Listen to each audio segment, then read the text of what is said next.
di mata masyarakat saat ini yang kita tahu tanda kutip selalu jadi bahan ejekan di sosial media.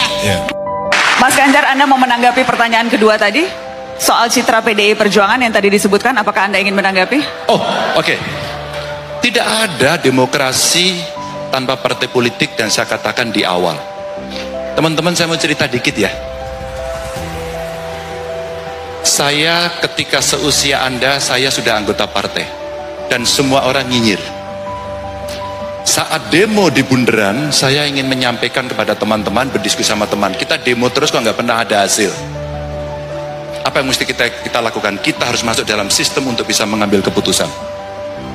Saya masuk partai dan saya diledek.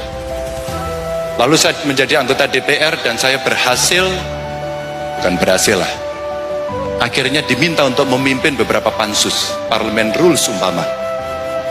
Saya diminta untuk menyusun undang-undang kewarganegaraan. Saya menjadi ketua pansus undang-undang parpol. Saat itu, ketika isu gender muncul, saya putuskan pengurus partai 30% perempuan.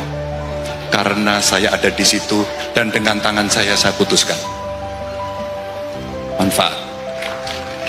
Saya sekolah di UGM, saya tidak pernah lupa akan sejarah UGM, bagaimana keraton, kampus, dan kampung itu jadi satu.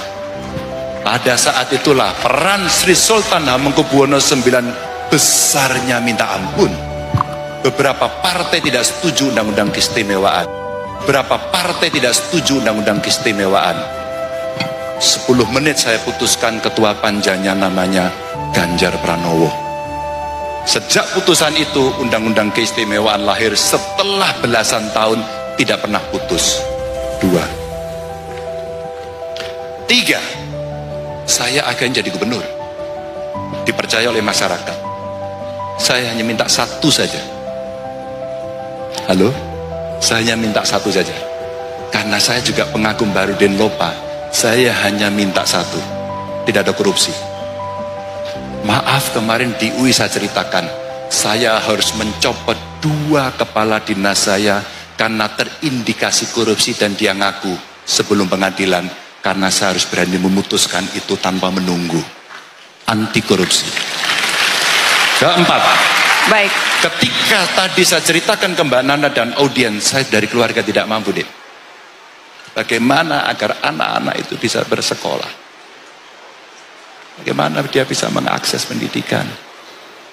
Dia dari keluarga tidak mampu.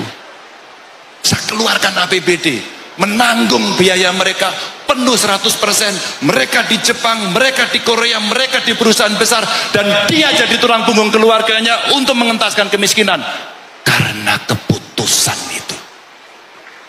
Dan saya anggota PDI Perjuangan, dan hari ini Anda boleh menilai saya.